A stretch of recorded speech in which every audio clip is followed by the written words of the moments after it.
Pai, nós te agradecemos por podermos estar conversando via internet com os irmãos, estudando a Bíblia com eles.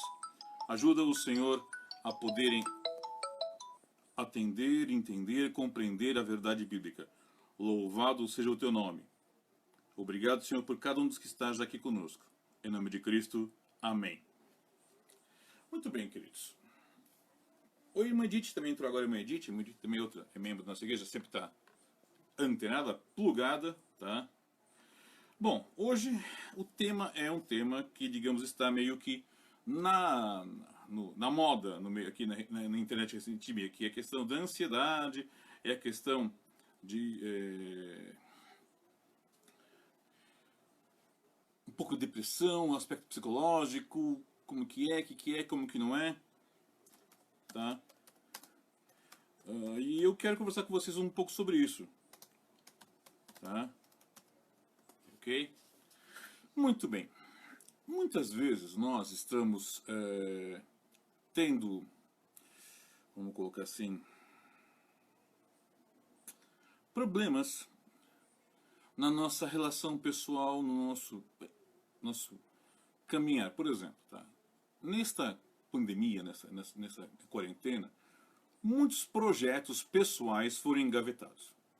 Eu estava vendo hoje a quantidade de pessoas que iam casar e tiveram que desmarcar casamento, pessoas que iam fazer a formatura e não vão fazer mais, que já foi semestre, então, viagens e de coisas que alguns podem considerar importantes e outros não, até coisas realmente do dia a dia.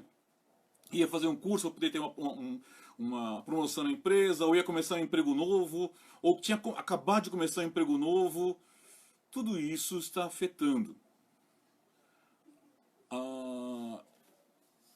Nós temos visto, muitas vezes, as pessoas estão comentando na rede, falando com as pessoas, eu estou angustiado porque eu estou preso em casa, eu não posso fazer as coisas.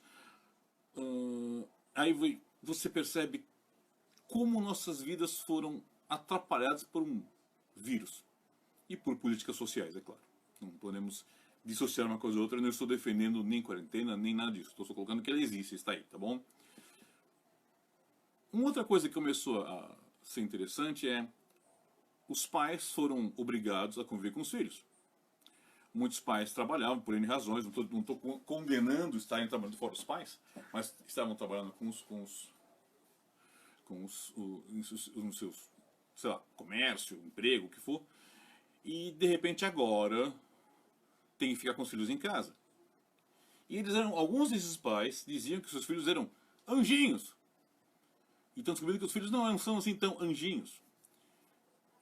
Conversei com algumas pessoas da área educacional, eles estão extremamente desgastados, porque estão tendo, as aulas online são pesadas, tem que preparar material, é complicado. Está vendo uma série de coisas que estão levando as pessoas a entrarem em polvorosa. Minha irmã trabalha em casa, mas está trabalhando muito mais do que trabalhava no escritório, muito mais. Tá? Isso, lógico, está desgastando ela. E desgasta quem está com ela ao redor também, porque se você fica estressado, o estresse acaba extravasando para as pessoas ao redor. Então nós temos uma série de fatores que estão gerando ansiedade nas pessoas. As pessoas estão ficando ansiosas. Há um temor de ser contaminado. Eu vi 2 vídeos essa semana na internet de reações aqui no Brasil de pessoas que foram na rua sem máscara, e os populares reagiram de maneira agressiva. Eu acho que foi na Bahia, se não me engano, um vídeo, não tenho certeza agora se foi na Bahia, tá? Onde as pessoas colocaram para fora do ônibus a pontapés uma senhora que estava sem máscara. Parece que uma funcionária pública em Brasília vai ser processada ou alguma coisa assim, porque ela se recusou a usar máscara no mercado. E não é só aqui não. Na Bolívia houveram levantes populares. Lá foi mobilizado pela esquerda para romper a quarentena, temos que acabar a quarentena é coisa da direita. Lá dizem que a quarentena é coisa da direita. Aqui a direita quis que é coisa da esquerda. Interessante isso, né? Você tem pessoas que foram queimar uma antena de celular 5G lá na Inglaterra, porque um cara que não é cientista, um cara que concluiu que a antena 5G distribui o coronavírus nas regiões. Então a pessoa queimou a antena.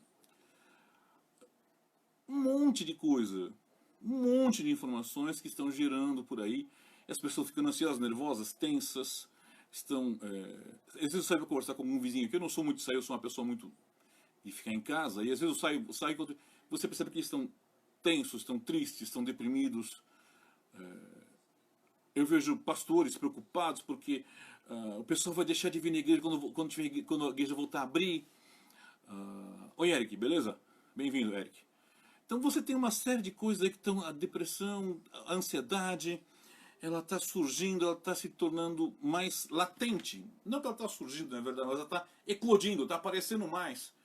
Porque nós não temos as nossas vias de escape normais. Então a pessoa ia trabalhar, então ela estava um pouco no trabalho, saía de casa, eu vou sair para comer uma pizza, beber alguma coisa, ir no cinema, vou fazer academia, vou lá cortar o cabelo, vou fazer compras. Então haviam rotas de escape onde ela tentava eliminar. Não resolvia. Ela não resolvia o problema, mas ela tentando reduzir o estresse. De repente acabou tudo isso. Acabou tudo isso, não pode. Não é só aqui em São Paulo, não é só em Taboão da Serra, não é só no Brasil, não é só em Guarapuava, não é só nos Estados Unidos, não é só na Bolívia. Se espalhou para tudo quanto é canto essa impossibilidade e agora as pessoas estão ficando nervosas. E surgem, claro, políticos que vão se aproveitar da situação para criar este ou aquele discurso que ele acredita que dessa ou daquela forma ele vai favorecer. Planos mirabolantes que não funcionam, que geram mais estresse ainda. Um monte de problemas. E a pergunta é, que eu coloquei no começo, como uma verdade chamada para este estudo desta noite. A ansiedade é falta de rumo? O que é ansiedade? É um pecado? É uma doença? Os psicólogos, se algum psicólogo me assistindo, algum psiquiatra vai começar a pensar na questão de aplicação de remédios. Vamos colocar este ou aquele remédio, esta ou aquela substância, né? E eu não sou não tenho formação nessa área, mas pelo que eu li, pelo que eu estudei, tentei me informar, eu conversei com muitas pessoas, esses remédios apenas geram um tipo de doping. A pessoa fica ou mais alegrinha, né? Ou mais quietinha, para poder controlar uma situação. Só que não resolve o problema. Eu não estou dizendo que não haja um desequilíbrio bioquímico, elétrico, no ser humano durante uma depressão, uma ansiedade, uma agorafobia, qualquer... Não, existe. Só que você simplesmente trazer de volta o equilíbrio, você está tratando de um efeito e não de uma causa. Você está tratando de uma folha e não da raiz. Você pode arrancar todas as folhas, mas se você não arrancar a raiz, ele vai continuar a crescer. E não só só arrancar a raiz, mas realmente tratar aquele solo de tal forma que não nasça de novo, não surja, não haja espaço para uma nova, e ficar atento quando começar a surgir, já arrancar. Eu queria abrir com vocês a palavra em 1 Pedro, no capítulo 5, no versículo 7. Tá? 1 Pedro 5, 7. Vou dar um tempinho para vocês abrirem aí. Eu vou carregar no computador e vou jogar como fiz da outra vez. Tá? Como hoje não tem tanta pergunta, pelo visto, mas quietinho, eu vou tentando jogar os textos que eu vou usando para a pessoa poder ir lendo na tela, tá bom? Também, caso você... não estou com a Bíblia aqui perto, sei lá. Né? Então, só lembrando, é 1 Pedro, no capítulo 5, no versículo 7.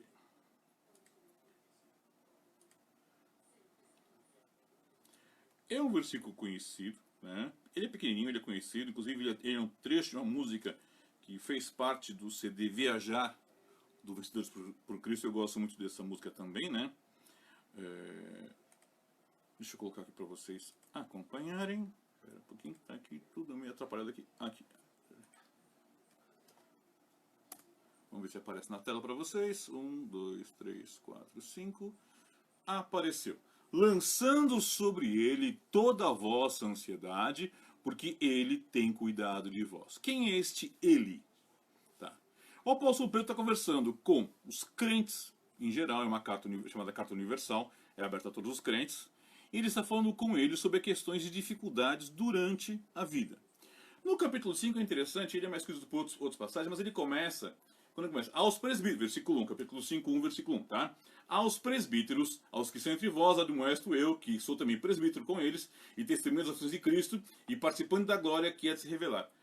Pastor, o que é isso de presbíteros? É legal que a palavra presbítero, na verdade, é ancião. Na igreja primitiva, em especial, a ideia de presbítero era do cristão mais velho, cristão mais maduro. Era aquele cristão que exercia uma função pastoral na igreja, tá? Então ele começa falando dos anciãos, dos mais maduros. Vocês que são mais maduros, vocês também estão cuidando, porque há uma diferença na estrutura eclesiológica da igreja primitiva para a de hoje. Antigamente, os mais velhos cuidavam dos mais novos. Hoje jogam tudo nas costas do pastor. Mas a ideia de presbítero eram todos os cristãos mais velhos. Os crentes maduros cuidam. Então, assim, vocês, crentes maduros, né? Então, assim, apacentai o rebanho de Deus que está entre vós, tendo cuidado não por força, mas voluntariamente, nem por torpe ganância, mas por ânimo pronto. Nem como tendo domínio sobre a herança de Deus, mas servindo de exemplo ao rebanho. Ele está dando orientações do dia a dia. Aí depois ele vai falar, semelhantemente aos jovens, vós jovens, sede sujeitos aos anciãos, sede todos sujeitos uns aos outros, revestivos da humildade, porque Deus resiste aos soberbos, mas dá graça aos humildes. Humilhai-vos, pois, debaixo da potente mão de Deus, para que a seu tempo vos exalte. Isso é uma boa orientação para os jovens que às vezes querem crescer muito depressa.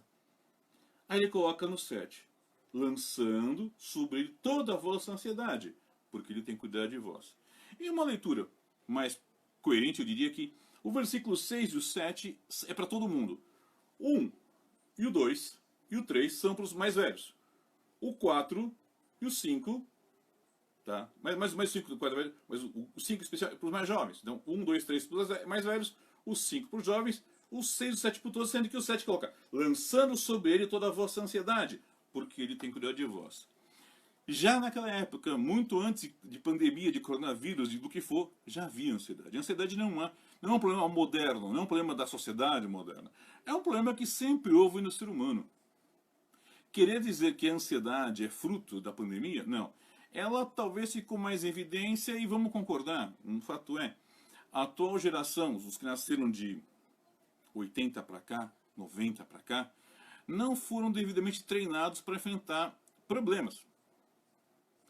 Estava outro dia pensando, vi pessoal, escreveu um autor batista aí, famosão, dizendo que, puxa, que vai ser a geração, a igreja pós-pandemia, papapá, e eu fiquei com a cabeça com meus botões.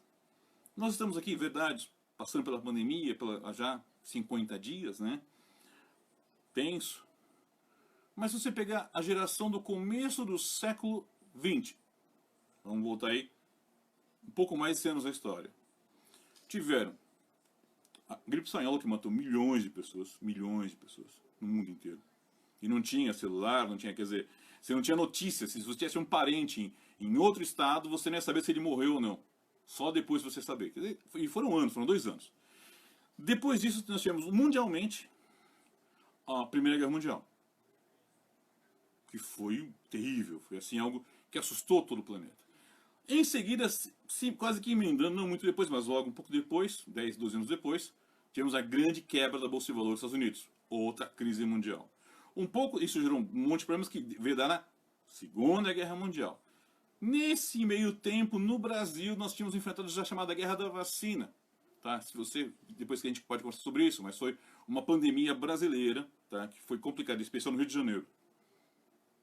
Então passaram-se quase 40, a Segunda Guerra Mundial é de 39 a 45. Quando enfim acaba a Segunda Guerra Mundial, foram aí 40 anos de crise, de problemas, de tensão, de agonia. Não foram 50 dias, foram quase 40 anos.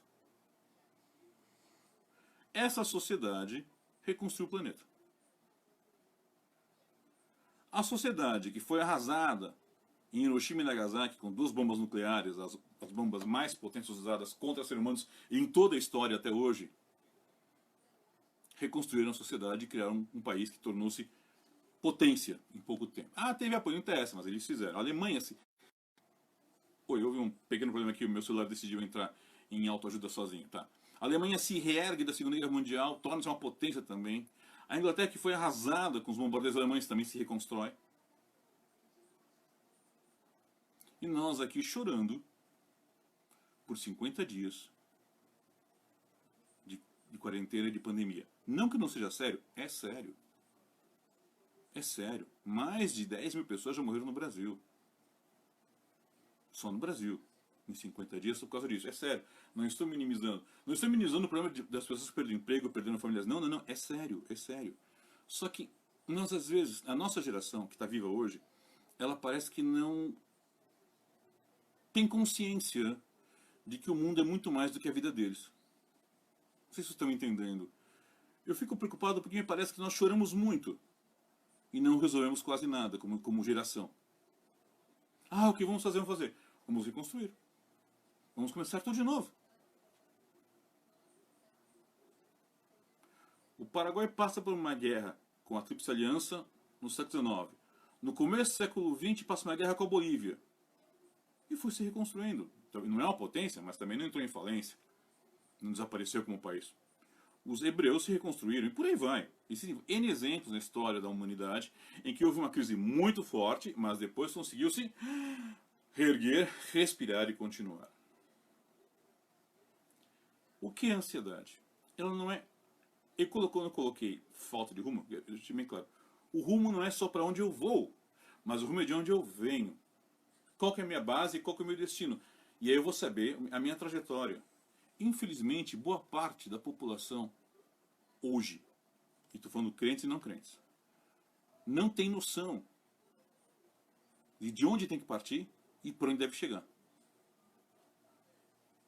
E se eu não sei nada disso, eu estava pensando nisso hoje à tarde quando eu estava montando a mensagem, eu vi uma pessoa postou, não sei quem postou, um trecho de Alice no País das Maravilhas, quando Alice se encontra com um gato que desaparecia, né? E nesse trecho que ele postou, estava assim, ela perguntou, estou perdida, ela fala, qual que é o caminho? Qual é o caminho? Ele pergunta, aonde você quer ir? Ela fala, eu não sei. Então ele responde, se você não sabe para onde vai, qualquer caminho serve. E me parece que é exatamente isso e piorado que estamos vivendo. Nós não sabemos de onde estamos saindo e não sabemos para onde vamos.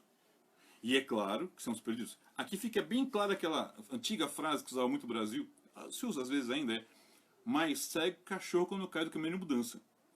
Perdão, errei. Mais perdido, não mais cego. Opa, passou até aqui meio maluco. Misturei dois ditados. Mais cego que segue tiroteio, mais perdido que cachorro cai no caminho de mudança. Muito bem. Hoje passou também devagarzinho também. Desculpem.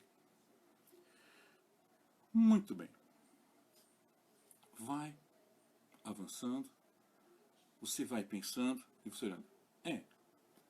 Eu sei de onde estou saindo. Eu conheço a minha base, a minha origem.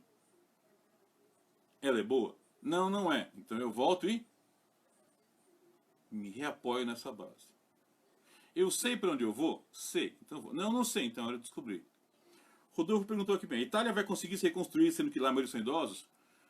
Olha, na história do mundo, nações surgiram, cresceram, tiveram seu apogeu e desapareceram.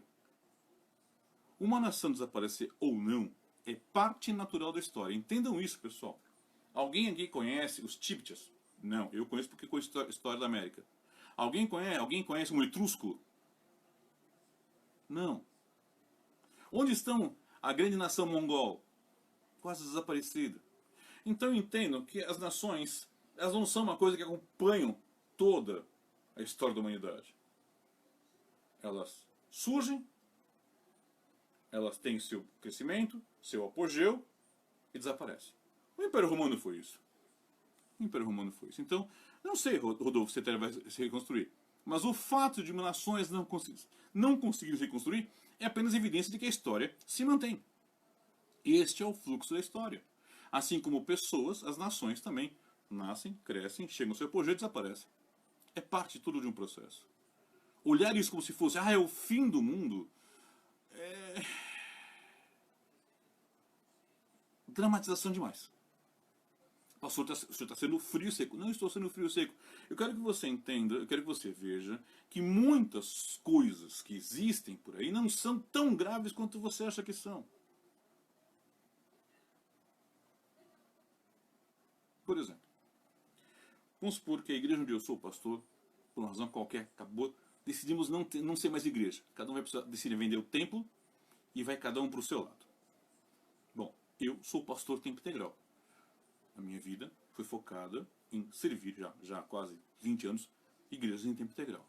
Supondo que essa igreja, a Igreja Batista Nova Vida, deixe de existir, eu não vou cometer um suicídio. Vai ser difícil, vai ser complicado. Talvez eu tenha que bancar o gari, tenha que, sei lá o quê, achar uma outra igreja para pastorear, voltar a trabalhar na minha área profissional, buscar uma nova área profissional, eu não sei. E trabalhar de servente pedreiro, não sei. Mas não significa que eu vou ter que morrer junto. Por quê? Porque eu sei de onde eu saí. Minha base é Cristo. E é aí que é a questão. Ele fala, lancemos sobre Deus, Pedro fala, as nossas ansiedades, pois ele tem cuidado de nós, tem olhado por nós, tem zelado por nós, tem ficado junto conosco. Ele tem tido esse cuidado. Então, em vez de eu falar, o que eu vou fazer amanhã, Senhor, não sei o quê. Tá, eu não estou dizendo para você ser um irresponsável. Mas excesso de amanhã apenas gera estresse hoje. Sim, pense no amanhã, seja previdente, poupe um dinheiro, tenha uma estrutura. Mas se você ficar pensando só que não vai dar de errado amanhã, eu te garanto que você vai ser a pessoa mais infeliz do mundo. E o pior, vai tornar as pessoas no teu entorno igualmente infelizes. O Fábio perguntou, a igreja ainda está perdida em volta dos sinais da volta de Cristo? Faz parte dessa ansiedade, Fábio, eu até entendo a tua pergunta, mas vamos ser claros. Eu pessoalmente não creio que esta é a geração que verá a volta do Senhor. Bom, eu creio na volta do Senhor e gostaria de ver a volta do Senhor, mas eu não creio que essa seja a geração. Não vi evidência para isso. Supondo que seja, que você vai voltar essa semana. Tá, vamos esquecer a questão de pré-reabertamento. Não, só que vai voltar, só a volta do Senhor. Em que adianta eu me estressar com isso? Eu posso acelerar a volta do Senhor? Não. Eu posso atrasar a volta do Senhor? Também não. O que eu quero que vocês entendam é o seguinte. Se eu passo a confiar em Deus e posso ter certeza que, lógico, eu vou ser previdente, vou ser coerente, não vou sair gastando tudo que eu tenho em sorvete, em chiclete, em videogame, em almoçar fora, eu vou ser uma pessoa coerente, eu estou fazendo a minha parte. Eu não vou entrar no desespero de que amanhã. Porque, vamos ser honestos, querido. Se amanhã eu estou aqui, preocupado que depois de amanhã vai fazer isso, vai fazer aquilo. Ah, o que eu vou fazer? Vou fazer? E eu morro. Não adiantou de nada a minha preocupação. Eu vou cuidar do hoje. Agora. Ah, pastor, o senhor agora está sendo hedonista. Não, eu não sou hedonista. Hedonista é aquele cara que diz, bebamos e comamos hoje porque amanhã morreremos. Em parte é verdade. Não vou dizer que não seja verdade. Mas a minha filosofia de vida não é essa. Eu penso que vai ser feito depois. Tenho um projeto de vida. Eu tenho um rumo. O rumo não é só onde eu vou chegar. O rumo é de onde eu saio, por onde eu vou, até onde eu vou chegar. Então eu sei de onde eu saí. Eu tenho um processo. Eu entendo. Eu, Victor Ramalho, fui chamado para ser pastor. Meu trabalho é ensinar. Ensinar a palavra de Deus. Eu vou fazer isso. Meu trabalho como pai, chefe da minha casa, é cuidar de que haja sustento, as contas sejam pagas, tudo bonitinho. Perfeito. E depois disso? Depois disso, Deus vai deixar que eu aprenda a cada dia. O Ale coloca, 2 fardos Deus ordenou que carregamos, o passado e o futuro. Correto, pastor? Olha, como assim ordenou que carregássemos? Não estou entendendo bem. Seria melhor você recolocar a tua frase, porque que é o seguinte, deixa eu colocar. Se eu ficar carregando o meu passado, não sei se o que você está pensando, não estou dizendo que você está pensando, Ale. Mas se aquilo que eu estou pensando, tá? Carregar meu passado, eu estou carregando meus pecados, minhas falhas, e aí eu não preciso carregar isso. Não tem que carregar isso. Pensar no futuro puxa, por exemplo, eu quero que meu filho tenha isso, aquilo, meus filhos tenham isso, aquilo, meu outro filho faça isso. Eu posso até sonhar, eu posso até querer. Que não carregássemos. Obrigado, Ale. Eu achei estranha a tua frase, faltava esse não. Concordo com você agora, Ale. Nós estamos do mesmo lado agora. Sim, não temos que carregar nem o passado nem o futuro. Nossa função é viver o dia de hoje. Cristo falou, suficiente a cada dia o seu mal. Concordo com você, Ale. Por isso, a primeira frase ficou estranha, eu concordo com você, Ale. Obrigado por ter corrigido. Eu não preciso ficar pensando no ontem nem no amanhã. Lógico, eu vou lembrar do que eu fiz ontem, para não voltar a errar. Um povo que não tem história, que não mantém sua história em memória, está condenado a repetir o erro. Isso é um fato. Mas não significa que eu vá carregando. Vocês querem um exemplo bem claro disso? E tá esses dias, ainda mais com a proclamação os aniversário da proclamação da abolição dos escravos, a questão da dívida histórica. Os brancos têm uma dívida histórica com os negros. Os brancos têm que pagar pelo que fizeram com os negros. Peraí. Primeiro, eu não sou negro, eu sou índio. Índio boliviano, nem brasileiro eu sou. Por que eu tenho que pagar? Como eu sou parte da sociedade. Por que eu tenho que pagar nessa sociedade, tá, com os erros? Não tenho que pagar. Agora, supondo que o branco tem que pagar pela escravidão do negro, ok. Mas muito antes da escravidão do branco com o negro, houve escravidão do negro com o branco. E houve escravidão do asiático com o europeu. E do europeu com o asiático. E do americano com o americano. E por aí vai. Se começarmos, cada um, a querer cobrar o passado que foi, o que vai acontecer? A gente vai ficar numa roda viva de dívida que não vai sair disso.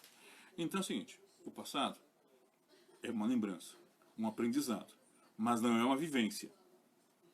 O futuro é uma expectativa, uma possibilidade, mas ainda não é uma vivência. O que é vivência? É o agora. E a ansiedade surge porque eu estou carregando muito passado, ou não sei o que fazer com o passado, e estou pensando muito no futuro. E eu me confundo.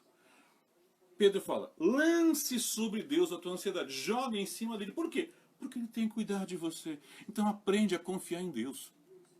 Como diria um velho amigo, criatura, aprende a confiar em Deus. É uma forma meio forte que ele usava para dizer, mas é verdade.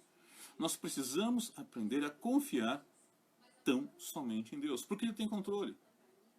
E se Ele entender que alguma coisa eu devo passar, não é pelas minhas burrices. Eu sou um cara preocupado com guardar um dinheiro para amanhã, eu sou um cara preocupado em pagar minhas contas, sou um cara preocupado em ter estrutura. Mas, ainda assim, ele entendeu que de repente deve acontecer alguma coisa. Ok, segue o barco. Confia nele. Você não sabe qual é o motivo disso. Muitas vezes ele permite que algumas coisas aconteçam na tua vida, na minha vida, porque ele quer ensinar alguma coisa para você ou para mim. Eu não posso ficar me escravizando aos meus temores. Ale, obrigado pela tua participação. Fica aí, não cai fora não, tá? E participa agora com a gente sempre, tá? Se puder. Nós precisamos entender que na palavra de Deus, nós somos orientados a entender que somos propriedade de Deus. O próprio Pedro fala isso um pouco mais pra frente nessa mesma carta, tá? Quer ver? Vou passar para vocês. Começa por aqui, em vez de passar no tablet, passar para vocês pelo computador. Um minutinho só. Então, opa, tá todo mundo aí, né? Parece que caiu o sinal aqui. Não, tá ok o sinal. Porque às vezes acontecem umas coisas meio malucas aqui, eu não sei. Um minutinho.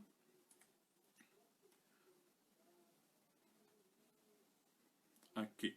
1 Pedro 2,9. Vocês devem conhecer, alguns de vocês já cantaram nas igrejas, tá? É uma música muito bonita, diga-se de passagem. Mas eu quero que vocês vejam agora e leiam aqui comigo 1 Pedro 2,9. Estou colocando aqui na tela para vocês. Atenção, subindo. 1, 2, 3, subiu. Mas vós sois a geração eleita, o sacerdócio real, a nação santa, o povo adquirido, para que anuncieis as virtudes daquele que vos chamou das trevas para a sua maravilhosa luz. Ele comprou, Deus comprou a nós, através de Cristo, do sangue e sacrifício de Cristo, e portanto nós pertencemos a Ele. Se pertencemos a Ele, é natural que Ele cuide de nós, Ele cuida do que é dele. Por isso que Ele fala, ele prescreve no capítulo 5, lancemos sobre Ele as nossas ansiedades, porque Ele tem cuidado, tem olhado, tem zelado por nós. E logo em seguida, ao versículo 7, lá em 1 Pedro 5, logo vem o 8, e o 8 vai o quê? Sede sóbrios. Vigiai, porque o diabo, o vosso adversário, anda em derredor como um leão bramando, buscando a quem possa tragar. Então ele fala, se você não aprender a confiar, o diabo vai se aproveitar disso. Ele vai usar o teu medo contra você, a tua ansiedade contra você. E quando eu fico... Já tentou correr chorando? Eu sempre falo pro Asa, o Asa conhece a expressão, Asa, meu filho, ele sempre conhece. É impossível correr chorando. Se você tentar correr chorando, com certeza você vai cair e vai dar de cara com o poste com o muro. Por quê? Os teus olhos estão tampados. Não dá, tá chorando, tá caindo lágrimas, tá esfregando o olho, tá passando assim, então você não vê. Você vai se trombar com o muro. Aprenda a ser calmo. E fala um cara que sempre foi muito ansioso. Eu fui muito ansioso. Não, isso aqui é babá. Eu tive que aprender. E sabe como é que eu aprendi? Aos 30 e poucos anos trabalhava como coordenador de informática em uma empresa. Aqui em Pinheiro, São Paulo. Corria preocupado, fazia as coisas, virava a noite trabalhando, não sei o quê. Era assim, puxa.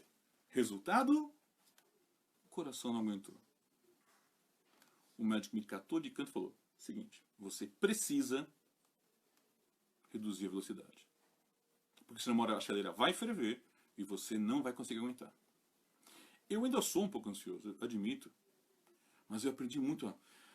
Tá, qual a melhor solução? Vamos pensar? Tá, vamos parar a pensar? Não, não é assim. Não funciona assim. E começar a ter uma... Não é um filme cristão, eu admito, mas me ensinou uma lição maravilhosa. Que é... Tá, com... Sociedade dos Poetas Mortos. Desfrute o dia. Tem coisas que não vale a pena você estressar por isso. A sua esposa não pagou a conta de água no dia. Tá, é um problema, vai ter que pagar uma multa, é verdade. Mas não é motivo para brigar com ela. Não é, pessoal. O teu esposo entrou e não falou que a comida estava gostosa. Ele deveria ter falado, é verdade. Precisa aprender a fazer. Mas não é motivo para brigar. Somos ansiosos sempre. Nós queremos tudo do nosso jeito. Nós queremos tudo dentro do que nós formatamos. Aí vem um vírusinho de nada e acaba com toda a nossa programação. Eu estava planejando fazer uns cursos. Eu já tinha feito as contas, estava fazendo os cursos. Vou fazer assim, assim.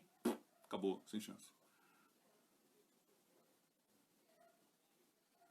Mas você está recebendo seu dinheiro em dia. Não, não estou. Estou sendo honesto com vocês. Eu sei que a igreja não tem condições, também não estou cobrando. Não estou cobrando a igreja, não estou preocupado com isso. Deus vai suprir. Deus tem suprido. A minha amada família, minhas irmãs, meu irmão, sempre que podem, me enviam alguma coisa para ajudar no suprimento de casa. Meu filho está trabalhando. A gente tenta se apertar aqui e comprar uma coisinha. A gente vai achar uma promoção, comprar uma coisa. Deus abençoa. Deus tem cuidado. A gente tem aprendido a confiar no Senhor. Uma das lições da pandemia para a igreja do século XXI é: confie em Deus. A ansiedade é sim falta de rumo. E se eu sou cristão e me falta rumo, me falta Deus. Pastor, é pecado? A ansiedade em si não, mas ela é consequência de pecado. Como assim? Se eu não aprendi a confiar em Deus, tem algo errado em mim, não em Deus, com certeza. Por que eu não confio em Deus? Porque eu sou arrogante? Porque eu não creio nele? Porque eu quero ter controle de tudo na minha vida? Eu não sei. Avalie você. Eu queria ter controle de tudo. Eu achava que o mundo não podia funcionar sem minha presença. Eu tinha que ser profissional, um bom gerente na minha área, eu tinha que ser um bom pastor, eu já era pastor na época, eu tinha que ser um bom professor de seminário, eu tinha que pensar em missões, tinha que cuidar da esposa, tinha que cuidar de filhos. Resultado, perdi quase tudo. Por quê? Porque eu não lancei sobre Deus a minha ansiedade. E você? Você está lançando sobre Deus a tua ansiedade? É aí onde está o pecado. Não na ansiedade em si, mas em você alimentar a ansiedade, você se apegar a ela, você se agarrar a ela. E parece besteira que eu estou falando, mas não é. Nós temos essa péssima mania de nos agarrarmos nas ansiedades, porque elas parecem nos dar ideia de segurança. Por quê, pastor? Porque eu acho que se eu resolver o problema, então eu estou no controle. Deixa eu colocar uma notícia bem interessante, importante, que talvez você fique muito frustrado em ouvir. Você nunca esteve no controle.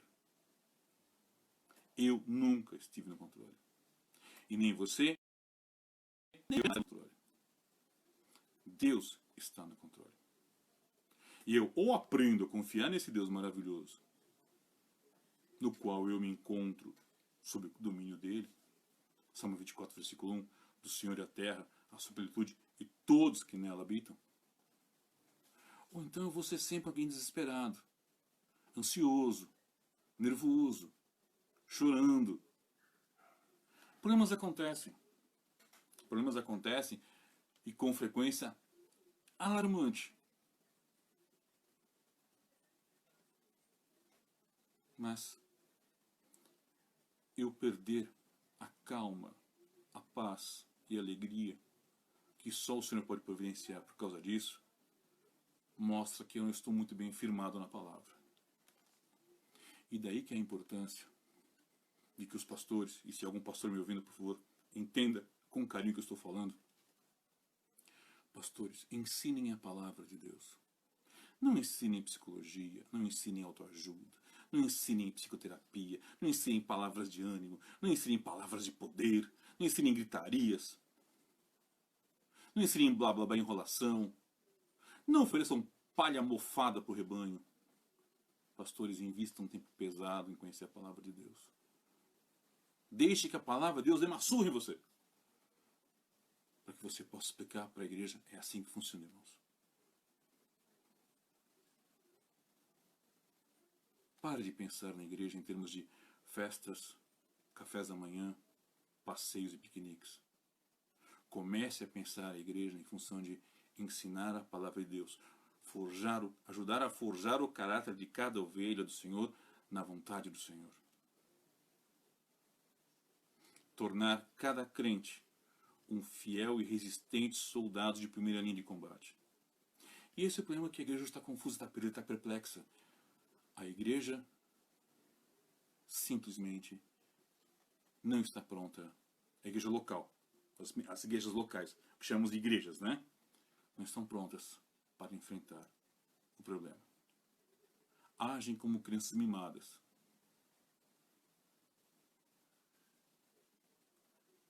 Não é por aí. Essa é uma lição que a pandemia está nos ensinando a duras penas.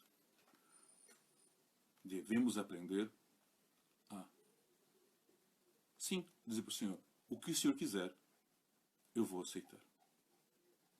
Pode ser ruim para mim, pode ser chato, pode ser difícil, mas eu vou aceitar. Uma das cenas mais tristes na Bíblia, na minha opinião, é quando já está reconstruída a cidade de Jerusalém, e Deus fala: muito bem, quem tiver esposa que não é hebreia, que não é do meu povo, manda embora, ela e os filhos. Muitos que ficaram, que não foram levados para o cativeiro, se casaram com mulheres da terra. E o que Deus fez? Separou esses casais. Eu imagino uma cena triste de pais chorando porque os seus filhos estão indo embora, sua esposa está indo embora, mas tem que fazer a vontade de Deus. Não pensem que a vontade de Deus é fazer a tua vontade. Isso é tolice, isso é burrice, isso é meninice, isso é heresia. É você que tem que se alegrar na vontade de Deus. E não Deus fazer a tua vontade para te alegrar. E a pandemia nos mostrou isso. E esse boom de ansiedade que está surgindo é por causa disso. E parte da culpa disso é dos pastores, que não ensinaram para as igrejas, para os membros locais, a estarem prontos a sofrer por amor a Cristo.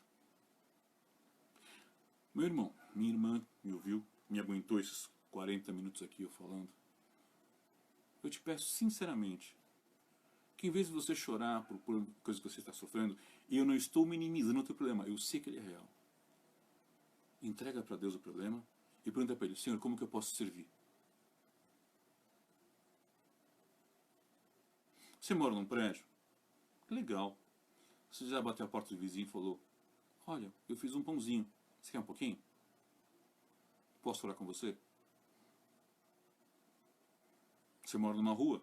Você encontrou com o vizinho? Você está bem? Posso te ajudar alguma coisa? Você pode pregar o evangelho. Na verdade, hoje nós estamos vivendo um momento em que, em vez de sermos ansiosos, devemos ser prestativos. tá bom? Bom, queridos, é o que eu tinha para falar hoje. Agradeço a participação de muitos, que colocaram suas opiniões, suas colocações. Esse vídeo vai ficar gravado no Facebook, vai subir para o YouTube depois. E como o Aslan sempre pede para fazer, dá o joinha lá no canal do YouTube da igreja, compartilha o vídeo, aperta o sininho no YouTube, tá bom? Nós precisamos da ajuda de vocês também para poder divulgar os vídeos. Ah, pastor, você vai ganhar dinheiro com isso? Não, eu vou dizer pela quarta, quinta vez, sei lá que vez já falo isso. Se porventura um dia o canal crescer a ponto de monetarizar, é o canal da igreja, não é o canal do pastor. Esse dinheiro vai para a igreja para usar em missões, tá bom? Deus abençoe a todos, fiquem na graça e na paz de Cristo. Tchau, tchau. Cintilante